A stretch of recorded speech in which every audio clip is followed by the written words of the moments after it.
Eu sou doutorando no programa Ambiente e Sociedade na Universidade Estadual de Campinas e agora estou na Europa, na Universidade de Wageningen, na Holanda, como pesquisador visitante. Para falar do estúdio, faltam palavras sempre, né? Porque acho que para todos nós ele foi ambos um campo algo que amplificou muito o nosso campo de visão, né? E colocou em prática muitas coisas de diálogo interdisciplinar que a gente aprende e fala muitas vezes na academia, mas muitas vezes não se põe em prática. Para mim, eu venho das ciências humanas, eu estudei ciências políticas e econômicas da Ásia Oriental, com foco um pouco diferente na minha graduação.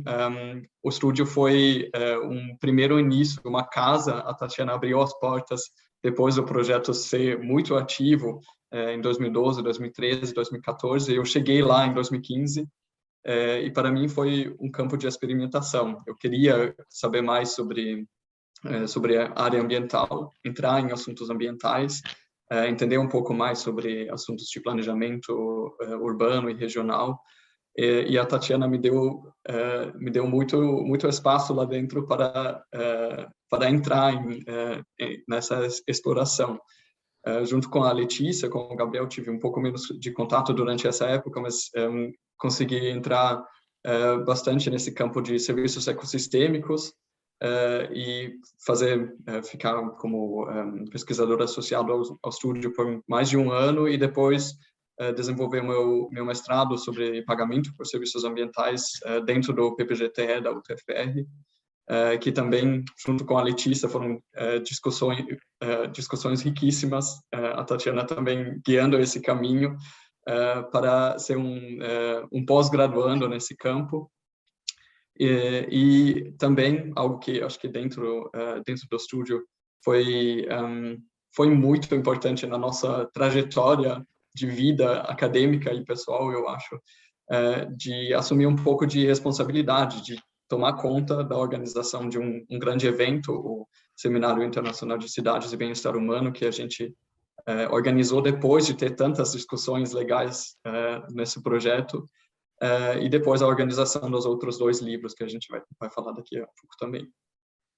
Esse processo mais me mostrou, e isso acho que está certo para o Gabriel, que foi a mão de obra principal atrás da organização, de juntar esses capítulos e organizar a composição do livro, né, no final das contas, é a experiência de fazer pela primeira vez como jovem pesquisador.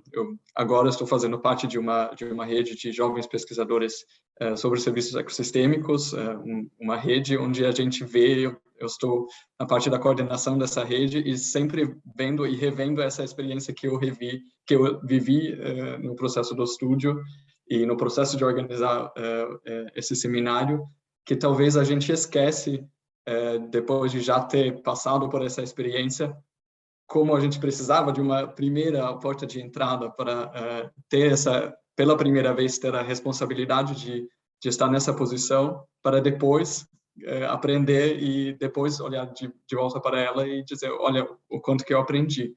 Acho que isso resume um pouco melhor minha experiência também. Sou muito grato de ter tido ambos o projeto como uma caixa de areia, né, para experimentar com várias coisas, mas também de ter bons professores ajudando, às vezes segurando na mão, às vezes dizendo isso está indo na direção completamente errada, você precisa corrigir, você precisa correr atrás, você precisa fazer desse jeito, você precisa fazer mais rápido, precisa combinar prazos, essas coisas que a gente aprende, às vezes tem que reaprender ao longo dos processos, mas que foi muito rico na criação desse livro.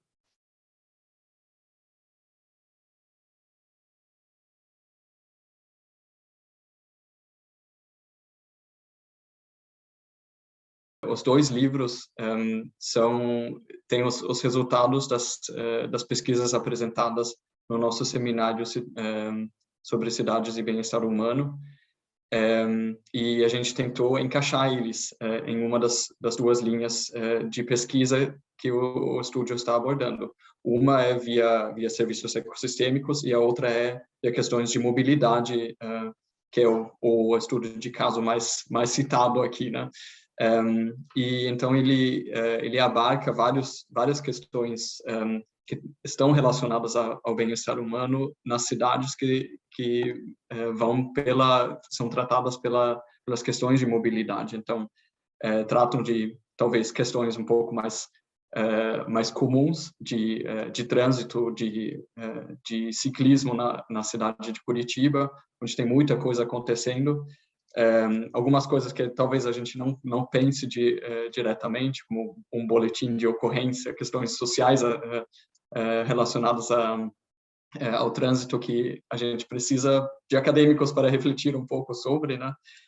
Mas também sobre questões mais estruturais, que tem a ver com mobilidade a nível da cidade, que aí estão, por exemplo, relacionados à reabilitação de bairros, por exemplo, que são questões que talvez não estejam muito tratadas, e para alguém que não tenha muito conhecimento ainda e tem curiosidade, o livro fornece algumas pistas a seguir sobre esse tema relacionado ao bem-estar humano. Ele serve como um caso interessante a ser estudado.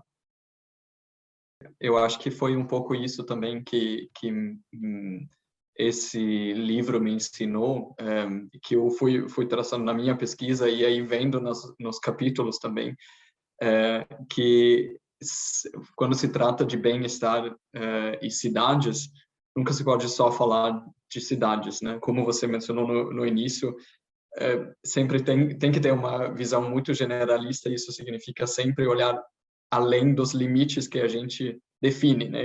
Todos os limites, todas as definições são, no final das contas, alguma definição humana. E a gente pode dizer que a cidade acaba aqui, mas o que a gente se apropria, isso foi algo que a Tatiana sempre ensina nas aulas dela muito bem também, é que a cidade se apropria de muitos recursos, de muitos serviços, e isso não serviços só econômicos, sociais, mas também serviços ecossistêmicos, que não vem de dentro da cidade, mas vem de fora, e isso sempre faz uma conexão. Então, tem uma discussão sobre áreas protegidas, sobre parques naturais, por exemplo, faz parte disso, porque as pessoas que ficam dentro da cidade também precisam desses serviços sistêmicos, serviços ecossistêmicos culturais gerados fora da cidade. Só posso falar coisa positiva. Desde que a gente começou a ter o diálogo com a editora, foram períodos longos quando a gente estava aprendendo a falar a língua das editoras. Eu acho, demorou um tempo, mas vocês, principalmente com a força da Eunice, deram fogo no processo, conseguiram terminar, fazer o acabamento dessa obra de um jeito muito profissional, não dá para chamar de outro jeito. Eu acho que vocês são um exemplo do que deveria existir no Brasil, de editoras universitárias de qualidade, como o Christian já enfatizou também, não só de qualidade técnica, mas de qualidade acadêmica também. Vocês foram atrás de vários detalhezinhos aí que a gente não tinha visto, e que foi oferecendo formatos que nem esse daqui. Eu acho que vocês estão num caminho super elogiável, e não tem o que falar de ruim, só de bom. E realmente ficou tudo lindo, e a gente está muito contente de finalmente ter eles em mão, por enquanto só de forma digital.